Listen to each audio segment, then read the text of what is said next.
ठीक है, अब तक जितने भी लोग क्लास में जुड़ गए हैं सभी महोदय लोगों को गुड मॉर्निंग। आपका दिन शुभ हो, इसी कामना के साथ आज की क्लास शुरू करते हैं।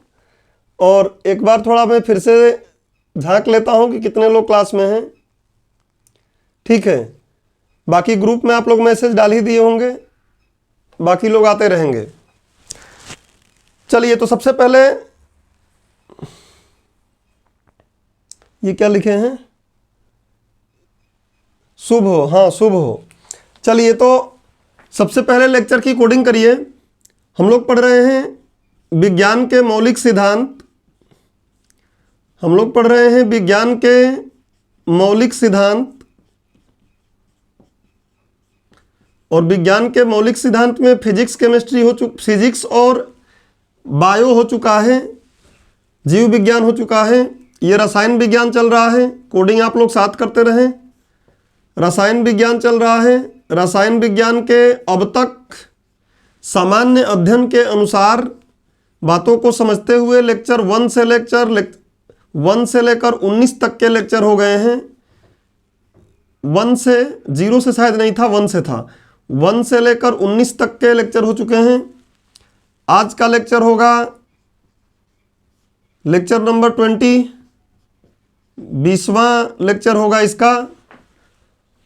किस लिए, तो हमको पता है कि हम एमपीपीएससी का ये बैच जो है एमपीपीएससी का है। एमपीपीएससी के मेंस में साइंस का रोल बहुत कुछ दिया हुआ है, तो हम पढ़ रहे हैं प्री प्लस मेंस दोनों के हिसाब से। और इंटरव्यू में भी अगर कोई क्वेश्चन पूछ लिया जाए, कहीं ऐसी बात उठ जाती है तो आप उसका आंसर सतही लेवल वाली जो बातें हैं उसको दे सकें आसानी से, उस तरीके से कर रहे हैं। यूपीएससी के प्रीलिम्स में काम करेगा, और इसके अलावा अन्य स्टेट पीएससी या वनडे एग्ज़ाम भी अगर आप दे रहे हैं, कोई भी स्टेट पीएससी हो या वनडे एग्ज़ाम अगर आप दे रहे हैं कोई भी, तो उन वनडे एग्ज़ाम्स में भी ये काम करेगा समझ के साथ। बट ये 2020 वाला सीज़न है नहीं, यहाँ पे हम लोग 2020 का सीज़न नहीं खेल रहे हैं।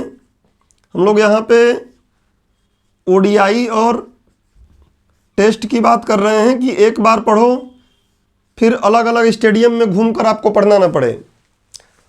होता यही है कि हम शॉर्टकट और आप लोगों की भाषा में शार्ट कट में पढ़ के 2020 यूज करते हैं, और फिर कई स्टेडियम में खेलते हैं जाके। स्टेडियम मान लो कोचिंग, तो कई ग्राउंडों पर जाकर खेलते रहते हैं, अंततः सिलेक्शन हो नहीं पाता ढंग से। तो ये हमारा आज के लेक्चर का एजेंडा क्या है, ये तो बार बार मैं बताता हूँ। आज के लेक्चर का एजेंडा क्या है, तो आज के लेक्चर का एजेंडा जो शुरू से लेक्चर देख रहे हैं उनको पता है। मैं यूट्यूब की बात कर रहा हूँ, आप लोग तो देख ही रहे हैं। जो यूट्यूब पे शुरू से देख रहे हैं उनको पता है कि जब मैं पढ़ाता हूँ तो मूल टॉपिक के साथ साथ मूल टॉपिक में कुछ ऐसे शब्द प्रयोग कर लिए जाते हैं, कुछ ऐसे शब्द आ जाते हैं मूल टॉपिक में जो आपके सिर के ऊपर से बाउंसर हो जाता है। जो बाउंसर हो जाता है आपके लिए समझ नहीं आता, तो मैं फिर ऐड डालता हूँ, उसमें बोलता हूँ कि नोट डालो, और नोट में उन बातों को समझते हैं।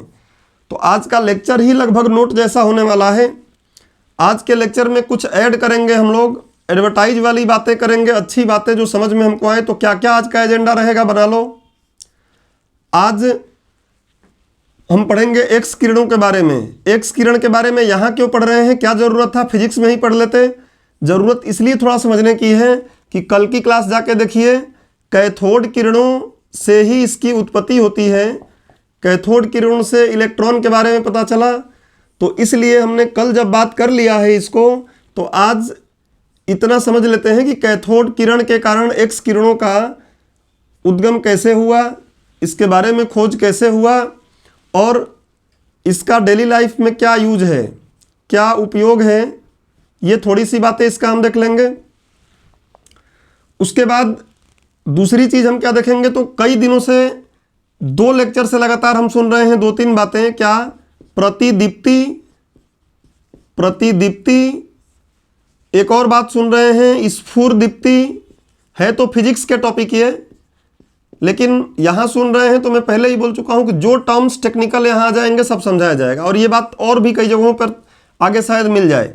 तो प्रतिदीप्ति स्फुरदीप्ति और प्रतिदीप्ति स्फुरदीप्ति को अकेले अकेले पढ़ के बेहतर है कि हम क्या कर लेंगे, एक टॉपिक ही बना लेंगे जिसमें क्या रहेगा कि प्रकाश का उत्सर्जन, हम इसका परिभाषा देखेंगे तो ऐसी बातें आएंगी। तो प्रकाश का उत्सर्जन टॉपिक की बात है, बहुत सिंपल, इससे एग्जाम में आ भी जाएगा, और वनडे एग्जाम में कई बार इससे क्वेश्चन भी पूछा है। आप लोगों को भी फैक्ट के तौर पे इसमें से क्वेश्चन पूछ ले।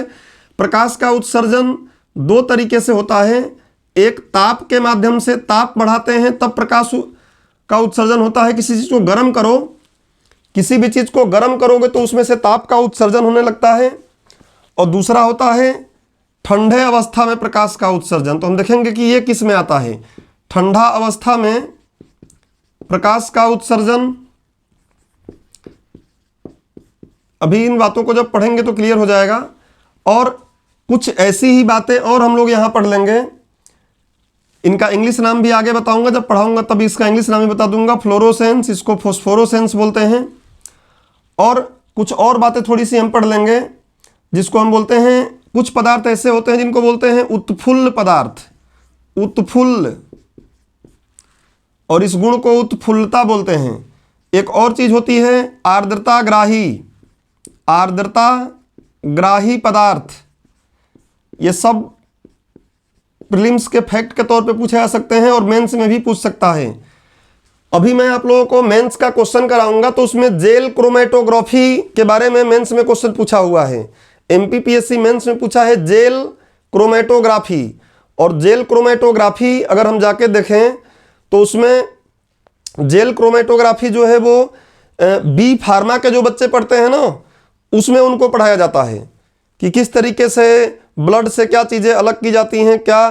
तो वहाँ से क्वेश्चन पूछा हुआ है, वो तकनीक के पार्ट में आ जाता है। तो उस पर मैं डिस्कस करूँगा, उसके बारे में आंसर लिखवा भी दूंगा आपको आगे किसी लेक्चर में, जिसमें हम लोग बात करेंगे मेंस के क्वेश्चन के बारे में। आर्द्रता ग्राही पदार्थ, और एक और पदार्थ होता है प्रस्वेदन पदार्थ, प्रस्वेदन। और इनका हिंदी भी मैं इंग्लिश नाम आपको थोड़ा ज़्यादा समझ में आएगा तो मैं इंग्लिश नाम भी बता दूंगा, बट अभी एजेंडा फिक्स कर रहे हैं कि आज के क्लास का एजेंडा इतना ही रहेगा। एक और शब्द से आप आज भली भांति परिचित हो जाओगे जिसका नाम है संदीप्ति, संदीप्ति। तो आज का लेक्चर हमारे जो रसायन विज्ञान के मूल सिद्धांत में का सीरीज चल रही है, उस सीरीज के लेक्चर नंबर 1 से लेक्चर नंबर 19 और लेक्चर नंबर 19 के बाद जो ये 20वां लेक्चर है, लेक्चर 18 और 19 में प्रयोग किए गए कुछ शब्द जिनको आपको उतना क्लियर नहीं होगा, उनको क्लियर करने के लिए एक ऐड के तौर पर पढ़ रहे हैं। और इनमें इन बातों को हम पढ़ेंगे, ये हमारा एजेंडा तय हो गया है। जितना भी समय लग जाए इन बातों को ख़त्म करेंगे और आज का लेक्चर इस टॉपिक के बाद ख़त्म हो जाएगा। तो उम्मीद करता हूँ कि आप लोग ये समझ गए हैं कि आज का एजेंडा क्या है, और कॉपी में बना भी लिए हैं कि आज का लेक्चर जो 20 है, इस लेक्चर 20 का एजेंडा क्या है। बोलो भाई, अगर समझ में आ गया है तो एक बार भोंपू बजा दो। इतनी बात क्लियर हो गई कि मैं क्या कहना चाह रहा हूं, आपको क्या आज पढ़ाना चाह रहा हूं। चलिए, तो आपको इतनी बात समझ में आ गई है। अब आज की क्लास शुरू करते हैं, आज की क्लास शुरू करते हैं। और एक बात और दिमाग में तुम लोग रख लो कि कभी भी किसी का अनुकरण करो तो अपने से सफल व्यक्ति का अनुकरण करो, अदरवाइज अपने आप में सुधार लाने का प्रयास करो।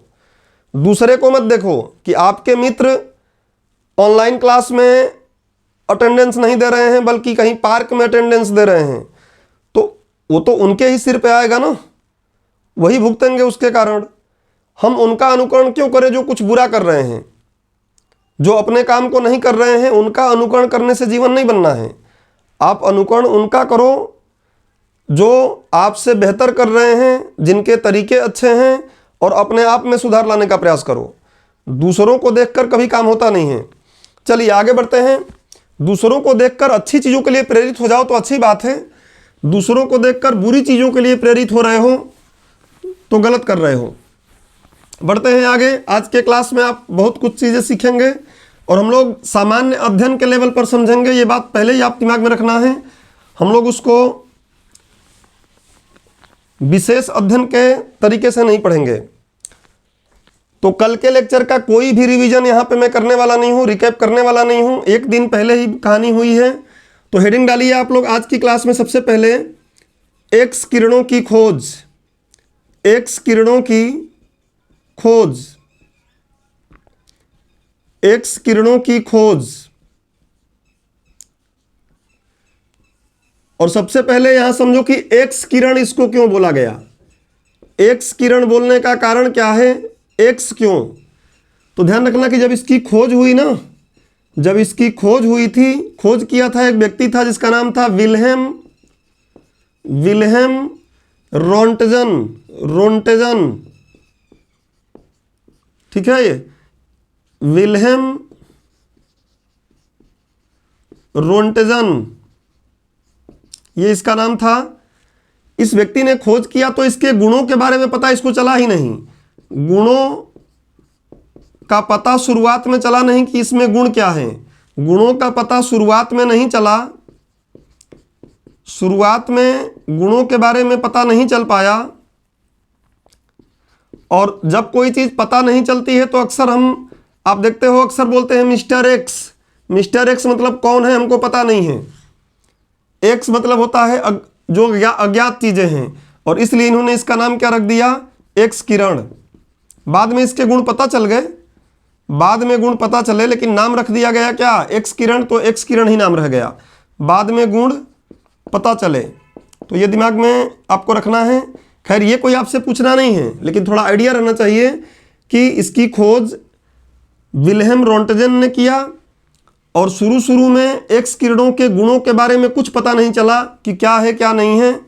इसलिए उसने बोला कि यार ये किरण तो है, दिख रही है किरण कुछ तो है, तो उसका नाम एक्स किरण रख दिया। लेकिन बाद में फिर स्टडी करके इसके गुणों के बारे में पता चल गया। और आज ये हमारे दैनिक जीवन को, मेडिकल फील्ड में अगर आप देखेंगे तो इसका बहुत प्रयोग किया जाता है। एक्सरे कराने जाते हैं आप, इन्हीं किरणों के माध्यम से होता है। अब बात आते हैं एक्स किरणों की खोज पर। तो मैंने आपको बताया था कि कल मैंने आपको एक पॉइंट लिखवाया था और क्वेश्चन मार्क लगवाया था, याद होगा आपको।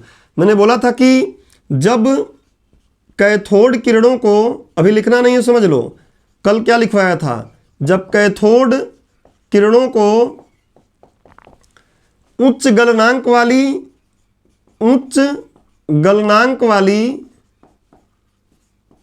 धातुओं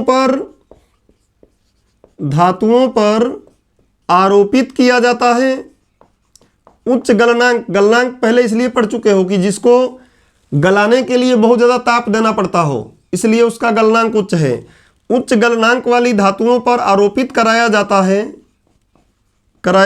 है तो एक्स किरणों की उत्पत्ति होती है। ये कल मैंने आपको लिखवाया था। अब भले ही शब्द थोड़े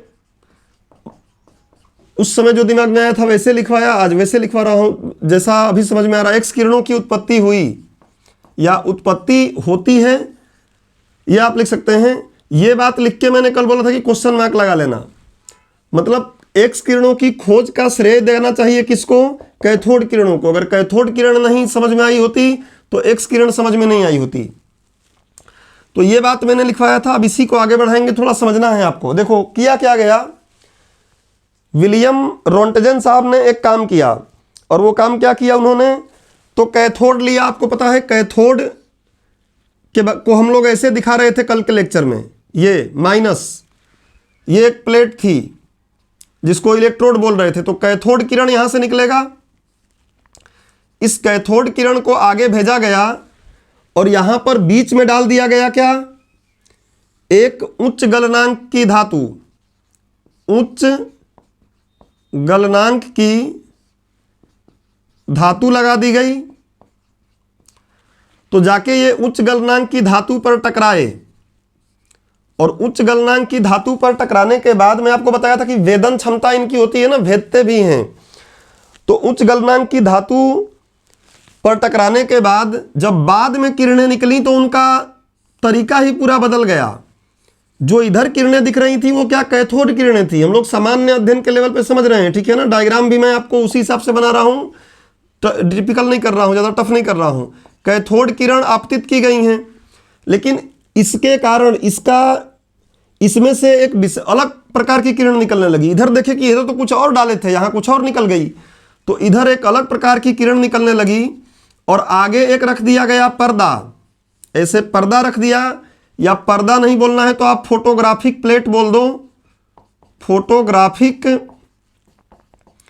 प्लेट बोल दो। और फोटोग्राफिक प्लेट क्या होता है हम देखेंगे।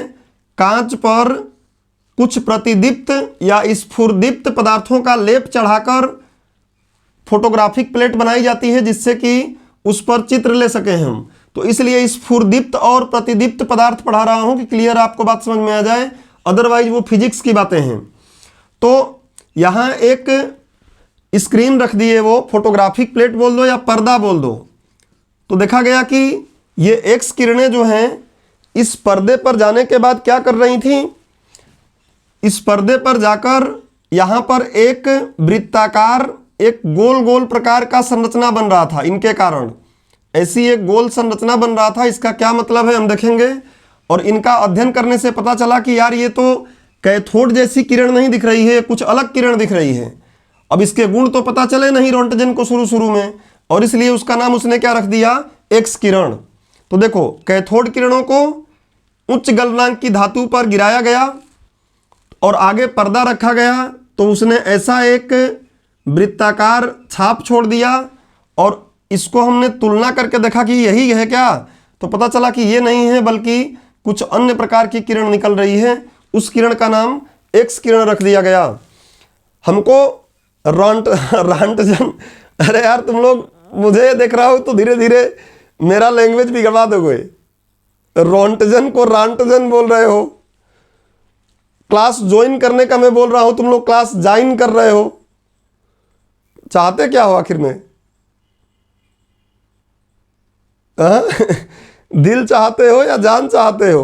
जान चाहते हो तुम लोग लग रहा है यार, नहीं मानोगे बिना जान लिए। नलायक रांटजन क्या है?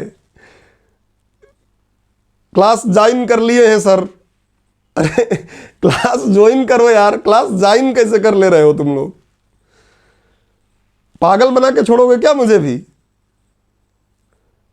ये क्या लिखे हैं, सब लांग में चलते हैं। नहीं लांग में मत चलो।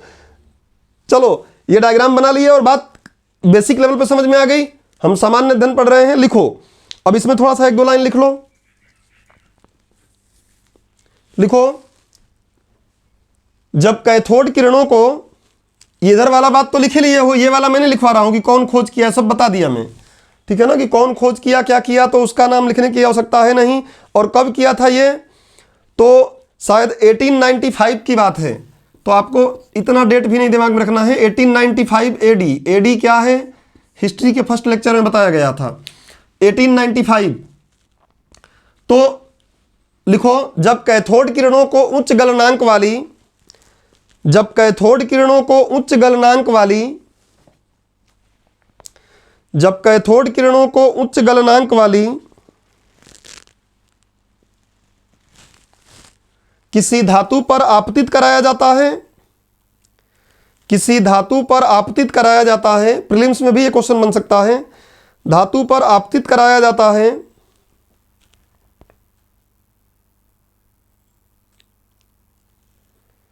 तो एक्स किरणों की उत्पत्ति होती है। तो एक्स किरणों की उत्पत्ति होती है,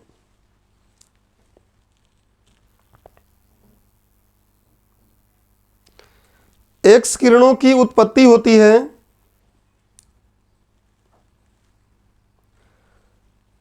इन किरणों में निम्नलिखित गुण पाए जाते हैं। डायग्राम बना ही लिए हो।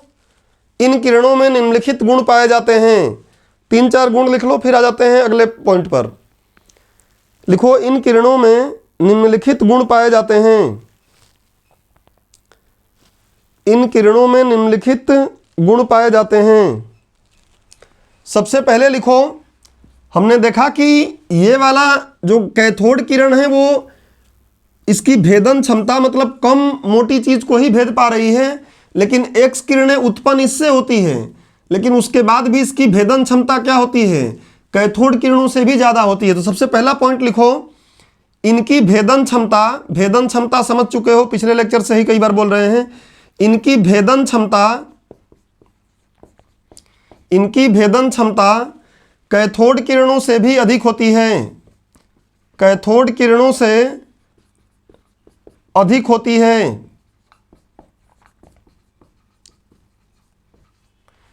कैथोड किरण, इसका मतलब क्या देखो, एक इतनी मोटी सी परत ले लो, इस पर कैथोड किरण गिरा दो, तो कैथोड किरण इसको मान लो भेद देती है, आर पार कर देती है। लेकिन जैसे ही थोड़ी इसकी मोटाई और बढ़ा देंगे और फिर कैथोड किरण ले गए, सी लिख रहा हूं कैथोड किरण, तो ये भेद नहीं पाती है, इतना अंदर तक जा रही है, आर पार नहीं कर पा रही है। लेकिन इसी पर अगर एक्स किरण को डाल के देखा गया, एक्स किरण को, तो ये क्या कर दिया, आर पार करके निकल गया। और इससे पता चला कि एक्स किरणों की भेदन क्षमता अधिक है, कैथोड किरणों की भेदन क्षमता कम है। मतलब बाप बाप रह गया, बेटा बेटा हो गया, ठीक है। ये बनता तो कैथोड से ही है, लेकिन कैथोड से ज्यादा भेदन क्षमता है, इतनी समझो। अगला बिंदु लिखो, याद करो कल क्या हो रहा था। कल हम लोग बोल रहे थे कि एक विद्युत क्षेत्र या चुंबकीय क्षेत्र लगा दो, कल की क्लास ही कंटिन्यू हो रही है। विद्युत क्षेत्र या चुंबकीय क्षेत्र लगा दो, यहां प्लस प्लस की प्लेट है और यहां माइनस माइनस की प्लेट है, और यहां से एक्स किरणों को भेजो, ये एक्स किरणें जा रही हैं, तो एक्स किरणें यहां जाती हैं, तो ये न्यूट्रॉन जैसे समझाया था ना, वैसे ही ये जरा सा भी विक्षेपित नहीं होती हैं। ये भले ही गले लगने की बात करते रहते हैं कि लग जा गले, फिर कभी हंसी रात हो या ना हो, ये बोलता है नहीं होगा, कोई दिक्कत नहीं है, हमें हंसी रात से मतलब नहीं है, हमें खुशी रात से मतलब है। तो खुशी रात के चक्कर में ये सीधे सीधे निकल जाता है, कहीं विक्षेपित नहीं होता है, मतलब उदासीन होता है, तभी तो ऐसा हो रहा है ना। अगर हंसी रात से इस पर प्रभाव पड़ जाता तो हम बोलते कहीं एक प्लेट की तरफ चला जाता, प्लस की तरफ जाता तो बोलते कि ऋणात्मक है, माइनस की तरफ जाता तो बोलते धनात्मक है। पीछे लेक्चर जाके देखो, बताया था कि एक जैसे आवेश क्या करते हैं, प्रतिकर्षित, और अलग अलग आवेश एक दूसरे को आकर्षित करते हैं, बट ये तो कुछ अंतर ही नहीं आया, सीधे निकल गई। तो हमने बोला कि उदासीन है, इस पर कोई भी आवेश नहीं है। अगला बिंदु लिखो, एक्स किरणें विद्युत क्षेत्र या चुंबकीय क्षेत्र से प्रभावित नहीं होती हैं, प्रभावित या विक्षेपित भी बोल सकते हो। एक्स किरणें विद्युत क्षेत्र या चुंबकीय क्षेत्र से प्रभावित नहीं होती हैं, विद्युत क्षेत्र या चुंबकीय क्षेत्र से प्रभावित नहीं होती हैं।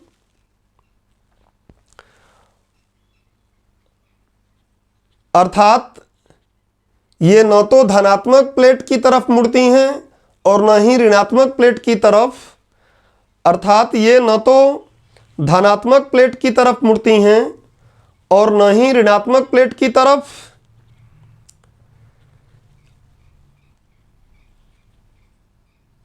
इससे सिद्ध होता है कि ये उदासीन किरणें हैं, इससे सिद्ध होता है कि ये उदासीन किरणें हैं,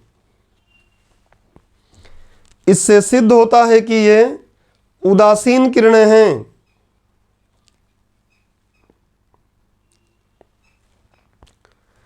अगली बात लिख लो, देखो ये जो गोली आकृति यहां दिख रही है ना, ये गोली सी आकृति जो यहां पे गोला आकृति दिख रही है, इस आकृति से क्या बताना चाह रहे हैं हम, तो इससे इसकी क्या कर सकते हैं, हम तरंगदैर्घ्य को निकाल सकते हैं, इससे इनकी आवृत्ति को निकाल सकते हैं। वही बात आवृत्ति और तरंगदैर्घ्य में आपको पढ़ा चुका हूं, दोनों अलग अलग बातें हैं। इससे इसकी आवृत्ति फाइंड कर ली जाती है। तो लिख लो, डायग्राम बनाए ही हो, लिखो, फोटोग्राफिक प्लेट पर प्राप्त गोलीय आकृति से, फोटोग्राफिक प्लेट पर प्राप्त गोलीय आकृति से, फोटोग्राफिक प्लेट पर प्राप्त गोलीय आकृति से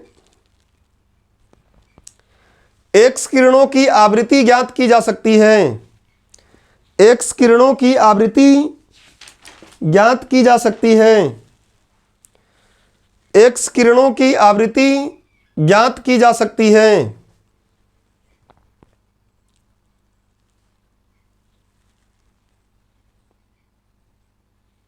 और आवृत्ति आ गई है तो साथ में तरंग दैर्ध्य भी लिख लो। लिख लो एक्स किरणों का तरंग दैर्ध्य लगभग तरंग दैर्ध्य वेवलेंथ पूछ लेगा कभी प्रीलिम्स में। एमपीपीएससी का जो पेपर लेने का नेचर है उसको देख के समझोगे। 10⁻⁸ मीटर की कोटि का होता है। कोटि मतलब होता है पारास, रेंज, इसके आसपास होता है, कोटि का होता है। अब देखो कुछ लोग सोच रहे होंगे सर आवृत्ति और तरंग दैर्ध्य भी समझा दीजिए, तो समय ज़्यादा लग जाएगा। शॉर्टकट में बता देता हूं कि अगर कोई तरंग ऐसे चल रही है, लंबी कहानी है फिजिक्स की, तो ये आधा चक्कर हुआ, ये इतना मिला तो पूरा चक्कर हुआ। एक चक्कर पूरा करने में जो समय लगता है उस समय को बोलते हैं आवर्तकाल। उसके बाद एक सेकंड में देखो समय, एक चक्कर का समय क्या कहलाया, एक चक्कर का समय कहलाता है आवर्तकाल। और दूसरा चीज क्या है, तो दूसरी चीज ये समझो कि एक सेकंड में जितने चक्कर लगा लेगी, चक्कर समझी गए कि इतना मिलके ये एक चक्कर, एक सेकंड में चक्कर जितना लगाएगी, इतनी ही बात नहीं है, तो मैं शॉर्ट में बता रहा हूं, फिजिक्स की बात है, लंबी पढ़ाते समय ढंग से समझाया जाता है। एक सेकंड में चक्कर की संख्या क्या कहलाती है, एक सेकंड में चक्करों की संख्या कहलाती है आवृत्ति। तो एक सेकंड में कितने चक्कर काट लेता है वो। और तरंग दैर्ध्य क्या होता है, तो तरंग दैर्ध्य होता है क्या कि ये देखो ऊपर वाले को हम बोलते हैं श्रृंग और नीचे वाले को बोलते हैं गर्त। ये तरंग जब बढ़ाया जाता है तो आपको डिटेल में पढ़ाया जाता है कि तरंगे अनुप्रस्थ और अनुदैर्ध्य होती हैं, कुछ संपीड़न विदलन में चलती हैं, कुछ श्रृंग गर्त में चलती हैं। तो अब उतना डिटेल नहीं कर पाएंगे यहाँ। श्रृंग और गर्त, ये नीचे हो गया गर्त, क्रेस्ट, ट्रफ, फिर श्रृंग, फिर गर्त, इस तरीके से चलता जा रहा है। तो किसी भी दो लगातार श्रृंगों के बीच की दूरी या किसी भी दो लगातार गर्तों के बीच की दूरी को हम क्या बोल देते हैं, तरंग दैर्ध्य। अब इतनी ही बात बस समझो, इससे ज़्यादा इस पर नहीं जाएंगे, लेक्चर बड़ा हो जाएगा। और वैसे भी फिजिक्स की बात तो फिजिक्स में ही पढ़ेंगे ना। तो समझ लो कि किसी तरंग के दो श्रृंगों या दो क्रमागत गर्तों के बीच की दूरी को तरंग दैर्ध्य बोलते हैं। एक चक्कर पूरा करने में लगे समय को आवर्तकाल बोलते हैं। एक सेकंड में चक्करों की संख्या को आवृत्ति बोलते हैं। और क्या, तो फिजिक्स के लेक्चर में आप पढ़े हैं, नहीं पढ़े होंगे तो आगे फिर जब शुरू करेंगे तो पढ़िएगा। इतनी बात सबको समझ में आ गई। नीचे लिख लो, एक नोट डाल के नीचे लिखो, एक्स किरणों का प्रयोग चिकित्सा क्षेत्र में विभिन्न प्रकार से किया जाता है। एक्स, ये फिजिक्स में पढ़ा चुका हूं बट यहां थोड़ा सा लिख लीजिए एक लाइन। एक्स किरणों का प्रयोग चिकित्सा क्षेत्र में विभिन्न प्रकार से किया जाता है, जैसे हड्डियों की टूट फूट का पता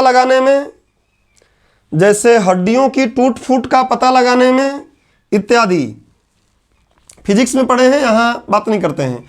तो एक्स किरण वहां बचा हुआ था, वो इस एक्स किरण को हमें इतना जानना है सामान्य अध्ययन के आधार पर।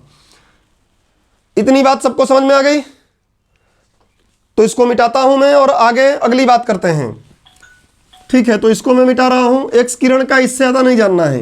अब वो टॉपिक में जुड़ गया था तो भले ही फिजिक्स में था, लेकिन यहाँ भी हमने थोड़ी बात कर लिया कि जो ऑर्डर में एक क्रम में लेक्चर देख रहे हैं उनको सारी बात समझ में आए, किसी बात से कोई उनको दिक्कत ना हो। अब हम लोग दूसरे टॉपिक पर आज के आ रहे हैं और दूसरे टॉपिक में सब कुछ एक साथ जुड़ा हुआ है। चलो ध्यान से समझो, यहां से सारी बातें क्लियर हैं, यहां से कोई दिक्कत नहीं है। अगर आपको जैसे ही कोई दिक्कत लगती है आप तुरंत बता दीजिएगा, अगर यहां से कोई भी समस्या आपको लगे तो। चलो, तो अभी हम लोग क्या बात करेंगे, ताप उत्सर्जन। सबसे पहले लिखेंगे क्या, प्रकाश उत्सर्जन। प्रकाश का उत्सर्जन, यह भी फिजिक्स ही है बट ठीक है, अब क्या करें। प्रकाश का उत्सर्जन, और उत्सर्जन समझ रहे हो कि प्रकाश का निकलना। प्रकाश का उत्सर्जन, emission of light, emission of light, इससे प्रीलिम्स में क्वेश्चन बनेंगे, मुख्य रूप से प्रीलिम्स पर इससे क्वेश्चन बनते हैं। एमिशन ऑफ लाइट, प्रकाश का उत्सर्जन। ऐसे ही डायग्राम बनाओगे। प्रकाश का उत्सर्जन दो तरीके से होता है, दो प्रकार से होता है, दो प्रकार से होता है। एक प्रकार क्या रहता है, ताप के प्रभाव से, ताप के प्रभाव से किसी को जलाओ, देखो प्रकाश निकलने लगेगा। ताप के प्रभाव से प्रकाश निकल सकता है, प्रकाश का उत्सर्जन होगा। और दूसरा होगा किससे, तो कई बार होता है ठंडी अवस्था से भी प्रकाश का उत्सर्जन होता है, ठंडी अवस्था से भी प्रकाश का उत्सर्जन होता है। ये मैं क्यों बता रहा हूं, प्रतिदीप्ति, जैसे थोड़ा सा समझ लो इस बात को कि तुम लोग देखो अभी इंदौर में हो तो तुम लोग देखोगे साइन बोर्ड लगे हुए हैं। उन साइन बोर्ड पे चीज़ें जो लगी हुई हैं ना, उनमें कुछ या तो प्रतिदीप्ति पदार्थ होगा या तो स्फुरदीप्ति पदार्थ होगा जो चमकेगा, रात को भी आसानी से दिख जाएगा। अब तो घड़ी सुई वाली आती नहीं है, पहले घड़ी की सुइयों में लगा रहता है कि अंधेरे में भी देख पाए कि कितना बजा हुआ है, ठीक है ना। तो इनकी ज़रूरत है हमें लाइफ में, कॉमन लाइफ में भी, और एग्जाम में भी इससे क्वेश्चन पूछा सकता है, इसलिए बता रहा हूँ। प्रकाश का उत्सर्जन दो तरीके से हो सकता है। एक तरीका क्या है, ताप के प्रयोग से, और दूसरा तरीका क्या है, तो ठंडे अवस्था के प्रभाव से। जो ताप के प्रभाव से प्रकाश निकलता है ना, इसको बोलते हैं इनकंडेंसेट। देख लेना, थोड़ा सा मुझे स्पेलिंग लग रहा है कि गलत, इनकंडेंसेंस, इनकंडेंसेंस बोलते हैं। और ठंडी अवस्था वाले को, ये वाला थोड़ा सा आप लोग एक बार चेक कर लीजिए, एक बार चेक करो इनकंडेंसेंस का स्पेलिंग इंग्लिश में, कहीं गलत तो नहीं हो रहा है।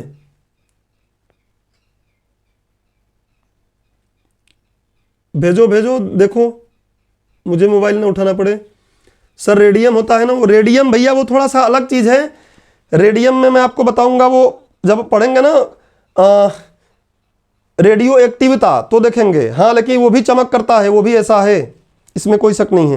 ये थोड़ा देखो इनकंडेंसेंसी है क्या, कोई गूगल कर लो भाई, एक मिनट, क्योंकि कई बार क्या होता है स्पेलिंग्स दिमाग से निकल जाती हैं। माइंड में बात तो है लेकिन स्पेलिंग से दिक्कत हो रही है। एक मिनट थोड़ा गूगल कर ही लेते हैं, लगे हाथों। आप लोग कर लेते तो बढ़िया। चलो आप लोग मत करो, क्योंकि आप लोगों के पास तो, यार मैं लैपटॉप में कर लेता हूँ क्योंकि इसमें समय ले रहा है। मोबाइल मेरा आजकल हैंग होने लगा है। इनकंडेंसेंट, इनकैंडेंसेंट सही है, इनकैंडेंसेंट। और उस पदार्थ को बोलते हैं क्या, इनकैंडेंसेंस। तो ये प्रभाव है, और ऐसे पदार्थों को जो ताप के प्रभाव से ऊर्जा निकालते हैं उनको बोलते हैं क्या, ये स्पेलिंग सी ए आएगा, इनकैंडेंसेंट, ये लिख रहा है इनकैंडेन, SCENT, इनकैंडेन। अरे बड़ा समस्या होता है कई बार इंग्लिश में यार। इनकैन, इतना तो सही है, DE भी सही है, उसके बाद है SCENT, SCENT, ठीक है, इनकैंडेंसेंट। चलो, तो ये इंग्लिश में लिख लेना। कई बार क्या है इनके नाम ही ऐसे हैं और अपन ठहरे हिंदुस्तानी तो तकलीफ हो जाती है, बट ठीक है। तो ये ताप के प्रभाव से, देखो कभी पूछ लेगा ना कि ताप के प्रभाव से, ताप के प्रभाव से प्रकाश उत्पन्न होने की प्रक्रिया को बोलते हैं, तो बोलेंगे इनकैंडेंसेंस। और ताप के प्रभाव से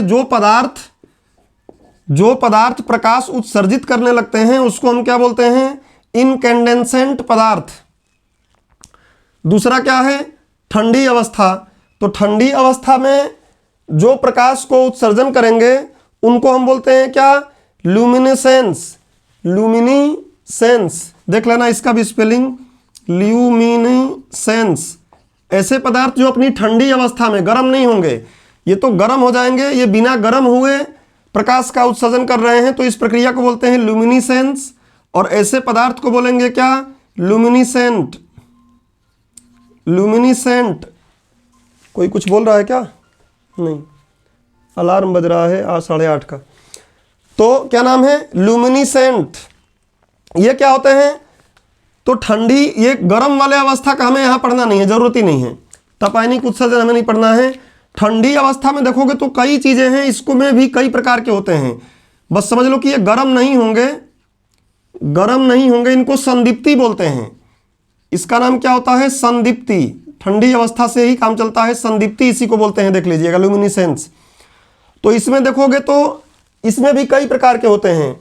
एक क्या होता है, इलेक्ट्रोल्यूमिनेसेंस, एक होता है इलेक्ट्रोल्यूमिनोसेंस। मैं इतना लिख देता हूं केवल, इलेक्ट्रोल्यूमिनेसेंस, विद्युत संदीप्ति। विद्युत संदीप्ति जो होती है वो क्या होती है, तो ध्यान रखिएगा, विद्युत संदीप्ति जो रहेगी इसमें आवेश के कारण चमक पैदा होगा। आप जो एलईडी लाइट लगाते हैं आजकल ना, एलईडी, इलेक्ट्रॉनिक्स में पढ़ोगे, LED, light emitting diode, LED जो होता है इसी का उदाहरण है। एलईडी देखोगे उतना गर्म नहीं होता है, बाकी अपना बल्ब जो देखोगे ना थोड़ी देर में गर्म हो जाएगा। ट्यूबलाइट भी गर्म हो जाएगी, ट्यूबलाइट भी एक हद तक गर्म होती है, मतलब उतना ज़्यादा नहीं होती है जितना कि वो पीला प्रकाश पैदा करने वाला 100 वाट का हमारा बल्ब करता है। वो ताप से करता है, वो ताप वाले नहीं, वो इसमें आ जाएंगे, जब गर्म होंगे तभी बात बनेगी। तो एक ये हो जाता है। दूसरा क्या होता है, दूसरा होता है बायोलुमिनेसेंस, बायो, जैव लुमिनेसेंस। जैव वाला जो रहेगा, जैव लुमिनेसेंस, जैव संदीप्ति जो रहेगी, ये किस में मिलती है, जुगनू में। बादशाह भाई का गाना सुने हो ना, चमकू जुगनू बन के, तो जुगनू के अंदर जैव संदीप्ति होती है। केवल जुगनू ही नहीं, और भी कई जीव हैं जो चमकते हैं, तो उनके शरीर में कुछ ऐसी जैविक क्रियाएं होती हैं जिसके कारण वो चमकते हैं। और भी कुछ हैं। और दूसरा चीज क्या है, केमिकल लुमिनेसेंस, रासायनिक संदीप्ति, रासायनिक संदीप्ति जिसको हम बोलते हैं केमिकल लुमिनोसेंस। लुमिनस मतलब चमक होता है, प्रकाश में पड़े हुए हैं, लाइट में।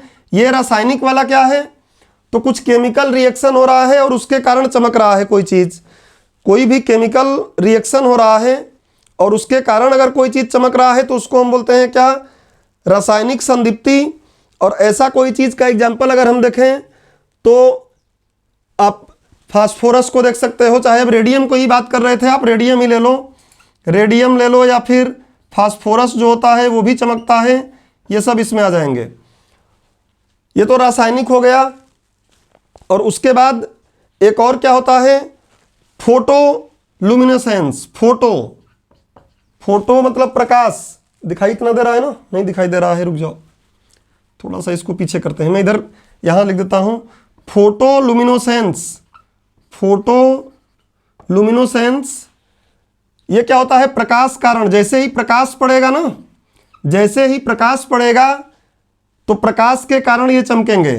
तो प्रकाश के कारण चमकने वाली चीज़ों में ही हम दो चीज़ें पढ़ेंगे, क्या, प्रतिदीप्ति और स्फुरोदीप्ति। यहीं पर पढ़ेंगे प्रतिदीप्ति, इसी के प्रकार हो जाएंगे प्रतिदीप्ति, और दूसरा क्या हो जाएगा, स्फुरदीप्ति। तो इसलिए मैंने थोड़ा सा आपको बात समझाने के लिए ये ऊपर से लेकर आया कि लुमिनेसेंट मतलब क्या, ठंडी अवस्था, बहुत ज़्यादा गर्म होकर नहीं निकलेंगे इससे चमक। इलेक्ट्रो होता है, बायो होता है, रासायनिक होता है, और फोटो लुमिनेस होता है मतलब प्रकाश के कारण। इसमें देखो, इसमें क्या, जैविक क्रियाओं के कारण हो रहा है। शरीर के अंदर एंजाइम, हार्मोन, कुछ जैविक क्रियाएं हो रही हैं, उसके कारण हुआ। जेली फिश भी चमकती है, देखोगे। और बहुत कुछ चीज़ें, जीव हैं, कुछ केचुए होते हैं, उनमें भी चमक होती है, कुछ सांप होते हैं, उनमें भी। रासायनिक संदीप्ति, कुछ रासायनिक अभिक्रिया होगी उसके बीच में, तो फास्फोरस है, रेडियम है, और भी कई चीज़ें हैं। और अगला होता है फोटोलुमिनेसेंस। फोटोलुमिनेसेंस मतलब कि प्रकाश के कारण, अगर उस पर प्रकाश पड़ेगा तो चमकेंगे। तो आप रात को जा रहे हैं कहीं, जो साइन बोर्ड लगा हुआ है उस पर जैसे ही लाइट पड़ती है तो चमकता है, दिखाई देता है कि इतना किलोमीटर उज्जैन है, इतना किलोमीटर खंडवा है। और कई बार ऐसा होता है कि बिना प्रकाश के भी वो चमकते रहते हैं।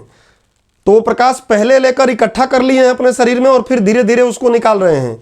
तो मैं आपको टेक्निकल बातें नहीं बताऊंगा कि उनका इलेक्ट्रॉन उत्तेजित अवस्था में पहुंच जाता है, फिर उत्तेजित अवस्था में से फिर अपनी अवस्था में आता है, ये सब बातें आपको समझ में नहीं आएंगी। तो मैं एकदम जनरल तरीके से बात को समझाऊंगा।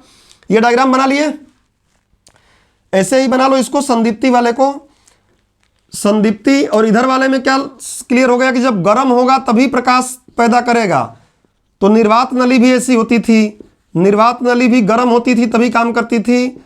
और भी कई चीज़ें जिनको आप देख रहे हैं कि गर्म होने के बाद प्रकाश उत्सर्जन करेंगे, सब इसमें आ जाएंगे ताप वाले में। हमें इन दो बातों को बार बार सुने हैं, प्रतिदीप्ति स्फुरदीप्ति, और इन्हीं को लिखेंगे। डायग्राम बना लिए, डायग्राम बना लिए तो एक बार भोंपू बजाओ। चलो तो अब अगला हेडिंग डाल लो। इतनी बात अगर आपको समझ में आ गई तो अगला हेडिंग डाल लो प्रतिदीप्ति। प्रतिदीप्ति क्या है? फोटोल्यूमिनेसेंट प्रकाश संदीप्ति के प्रकार हैं। एक काम करता हूं मैं, इसको मिटा के और डायरेक्ट डायग्राम ही बना देता हूं दोनों का, तो आपको क्लियर हो जाएगी बात। थोड़ा इंग्लिश के शब्दों के लिए मैं क्योंकि बोर्ड पर लिख रहे हैं, आप लोगों के पास मोबाइल है, थोड़ा कहीं अगर स्पेलिंग में गड़बड़ हो तो आप उसको सही कर लीजिएगा। चलो अब लिखो प्रकाश संदीप्ति, प्रकाश संदीप्ति। संदीप्ति की भी स्पेलिंग शायद ऐसे आती है, तो वो जल्दबाजी में हो जाता है, आपको सही करना है। संदीप्ति शायद ऐसे आएगी,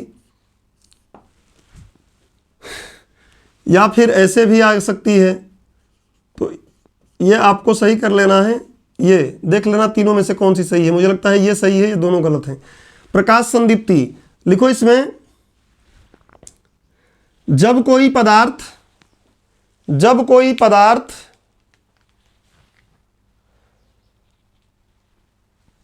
प्रकाश के कारण, प्रकाश के प्रभाव से लिखो, जब कोई पदार्थ प्रकाश के प्रभाव से चमक पैदा करता है, चमक पैदा करता है,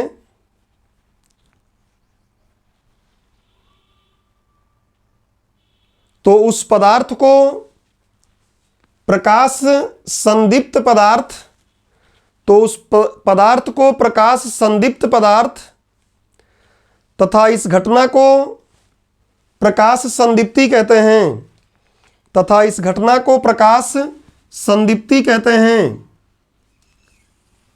और नीचे लिख लो, इसके दो प्रकार हैं। पहला नाम लिख लो प्रतिदीप्ति, प्रतिदीप्ति जिसको बोलते हैं फ्लोरोसेंस। फ्लोरोसेंस, मैं स्पेलिंग बार बार बोल रहा हूं कि आप लोग देख लीजिएगा, सही कर लीजिएगा। फ्लोरोसेंस। और दूसरे का नाम लिख लीजिए, क्या दूसरे का नाम रहेगा? स्फुरदीप्ति, स्फुरदीप्ति, स्फुरदीप्ति। और इसको इंग्लिश में लिखेंगे क्या? PHO फॉस्फोरोसेंस।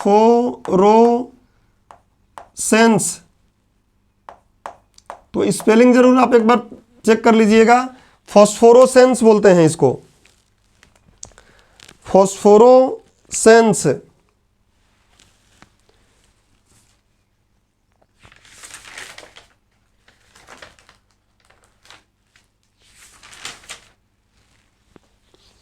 हो गया?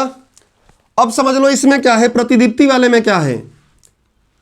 तो ये मान लो यहां पे कोई पदार्थ है, इस पर प्रकाश डाला, तो जैसे ही प्रकाश डाले, प्रकाश डाल रहे हैं तभी चमक रहा है। जब क्यों चमकता है? इलेक्ट्रॉन का उत्तेजन अवस्था में जरूरत नहीं है। प्रकाश डाले तो प्रकाश पड़ने पर यह चमकने लगा, जैसे ही लाइट इस पर गई तो चमकने लगा। तो वो कैसा, इस प्रक्रिया को हम क्या बोलेंगे? प्रतिदीप्ति, फ्लोरोसेंस। और ऐसे पदार्थ को क्या बोल देंगे? फ्लोरोसेंट, प्रतिदीप्त पदार्थ, प्रतिदीप्त पदार्थ। तो ये आपको दिमाग में रखना है कि जो इसमें क्या होगा, अंधेरे में नहीं चमकेंगे ये, जब तक प्रकाश डालोगे तब तक चमकेंगे। जैसे ही प्रकाश का डालना बंद करोगे, कुछ सेकंड बाद इनका चमकना भी बंद हो जाएगा, फिर ये चमकेंगे नहीं। तो हम इसको बोलेंगे कि ये क्या है? प्रतिदीप्ति पदार्थ है, प्रतिदीप्त पदार्थ है। और इस घटना को, जिसके कारण प्रकाश डालने से ये चमक रहे हैं, इसको हम बोलते हैं क्या? फ्लोरोसेंस या प्रतिदीप्ति। स्फुरदीप्ति में क्या है? तो इस पर अंधेरे में प्रकाश नहीं है। पहले प्रकाश क्या करते हैं, कहीं से प्रकाश का जब इन पे प्रकाश डाला जाता है तो ये अवशोषित करके उसको अपने अंदर रखते हैं, उसको अवशोषित करके अपने अंदर रखते हैं। और जब अंधेरा रहेगा, जब अंधेरा रहेगा तो उस अंधेरे में चमकते हैं, ये अंधेरे में चमक पैदा करते हैं, अंधेरे में चमक कर दिखाई देते हैं। तो इसको हम बोलते हैं क्या? ऐसे पदार्थ को बोलते हैं स्फुरदीप्त पदार्थ, और इस प्रक्रिया को बोलते हैं स्फुरदीप्ति। तो लिख लो फटाफट प्रतिदीप्ति के बारे में। समझ में आ गई बात मैं क्या बोल रहा हूं? बोलो भाई, किसी को कोई दिक्कत?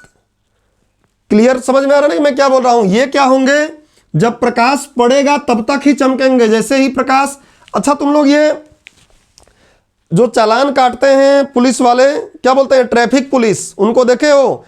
ट्रैफिक पुलिस वाले थोड़ा चमकीला टाइप का उनके जो पहनते हैं, सफ़ेद कलर का अपना उनका जो कोड रहता है पहनने के लिए वस्त्र, उस वस्त्र में सफ़ेद टाइप का कुछ रहता है, देखोगे वो चमकता है दूर से ही, तो उसमें भी प्रतिदीप्त पदार्थ रहता है। कई जगहों पे इसका यूज है। चलो, प्रतिदीप्त पदार्थ का परिभाषा, प्रतिदीप्ति का परिभाषा लिखो। प्रतिदीप्ति का परिभाषा लिखिए। ऐसे पदार्थ, ऐसे पदार्थ प्रतिदीप्ति की परिभाषा है ऐसे पदार्थ जिन पर उच्च आवृत्ति का प्रकाश आपतित करने पर, उच्च आवृत्ति का मतलब प्रकाश, थोड़ा अभी आवृत्ति इसलिए समझाया कि आवृत्ति शब्द समझ में आए, उच्च आवृत्ति, तेज प्रकाश थोड़ा डालना है। ऐसे पदार्थ जिन पर उच्च आवृत्ति का प्रकाश आपतित करने पर वह प्रकाश का अवशोषण कर लेते हैं, वह प्रकाश का अवशोषण कर लेते हैं तथा निम्न आवृत्ति के प्रकाश का तुरंत ही उत्सर्जन करना शुरू कर देते हैं, तथा निम्न आवृत्ति के प्रकाश का तुरंत ही उत्सर्जन करना शुरू कर देते हैं, तुरंत ही उत्सर्जन करना शुरू कर देते हैं, तुरंत ही उत्सर्जन करना शुरू कर देते हैं। कॉमा लगा लिखो, प्रतिदीप्त पदार्थ कहलाते हैं, प्रतिदीप्त पदार्थ कहलाते हैं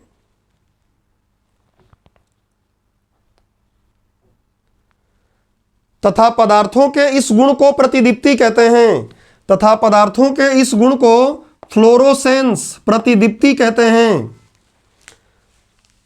ऐसे गुण को, पदार्थों के ऐसे गुण को प्रतिदीप्ति कहते हैं। अब नीचे लिखो उदाहरण। क्या कुछ ऐसे उदाहरण हैं? तो उदाहरण में लिख लो, कई उदाहरण इसके हैं। एक है फ्लोरस्पर, नाम सुने होंगे तुम लोग फ्लोरस्पर के बारे में, फ्लोरस्पार बोलते हैं कुछ लोग। ये कैल्शियम फ्लोराइड होता है शायद, CaFl2 देख लेना। तो फ्लोरस्पर।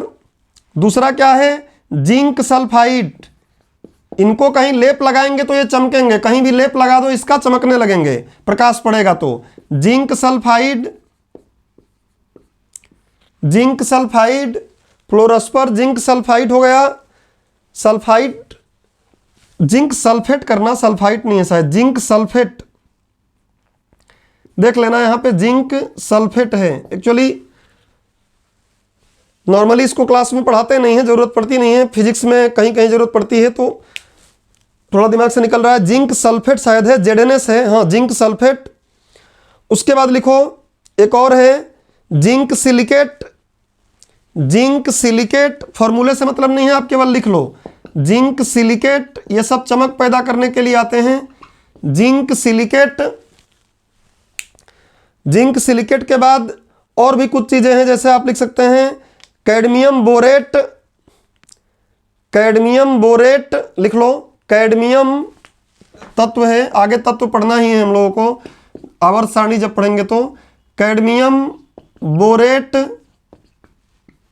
इत्यादि, कैडमियम बोरेट इत्यादि।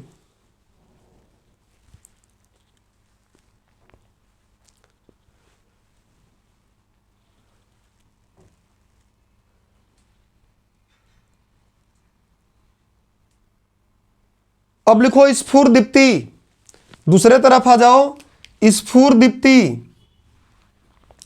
स्फुरदीप्ति में लिखो, स्फुरदीप्ति में लिखो ऐसे पदार्थ जो जिन पर उच्च आवृत्ति का प्रकाश डालने पर, मतलब उच्च आवृत्ति के प्रकाश पहले से अवशोषित किए रखते हैं, वो ऐसे पदार्थ जिन पर उच्च आवृत्ति का प्रकाश डालने पर वह उसे अवशोषित करके रख लेते हैं, वह उसे अवशोषित करके रख लेते हैं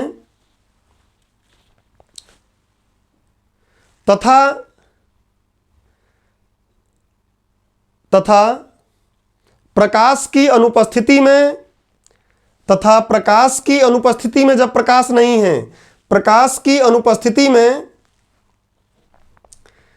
निम्न आवृत्ति के प्रकाश का उत्सर्जन करते हैं, निम्न आवृत्ति के प्रकाश का उत्सर्जन करते हैं और अंधेरे में चमकते हैं। जब प्रकाश निकालेंगे तभी तो चमकेंगे ना, और अंधेरे में चमकते हैं, स्फुरदीप्त पदार्थ कहलाते हैं, स्फुरदीप्त पदार्थ कहलाते हैं,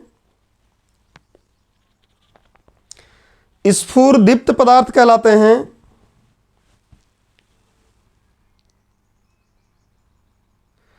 तथा पदार्थों के इस गुण को स्फुरदीप्ति कहते हैं, तथा पदार्थों के इस गुण को स्फुरदीप्ति कहते हैं, फॉस्फोरेसेंस कहते हैं, फॉस्फोरेसेंस कहते हैं, स्फुरदीप्ति कहते हैं।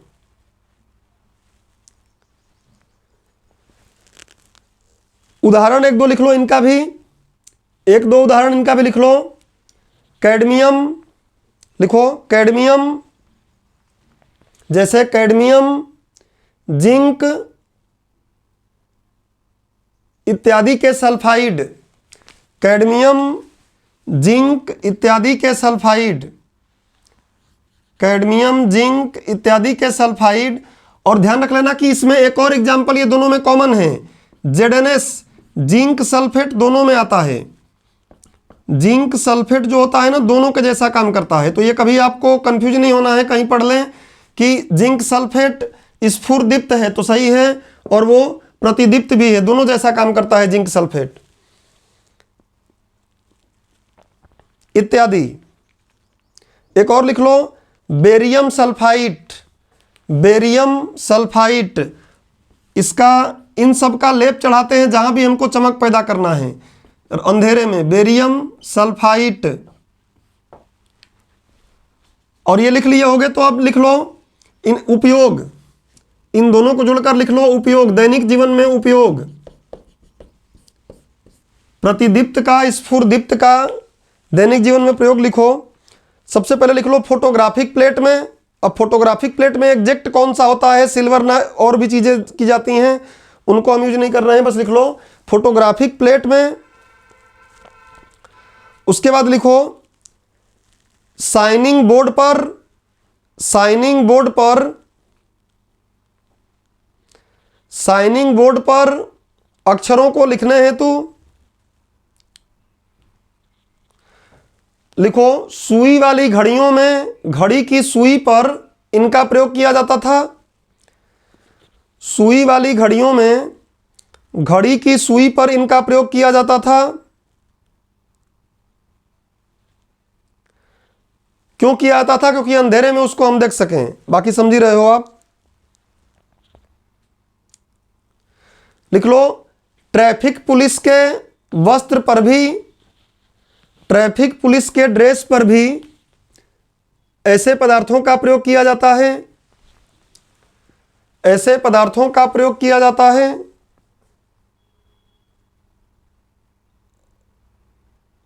अगला लिख लो घरों में विद्युत स्विच पर भी, घरों में जो बिजली के स्विच होते हैं ना, लाइट चली गई, स्विच को बंद करना है तो वो चमकेंगे, अगर यूज होगा तो, नहीं यूज होगा तो नहीं चमकेंगे।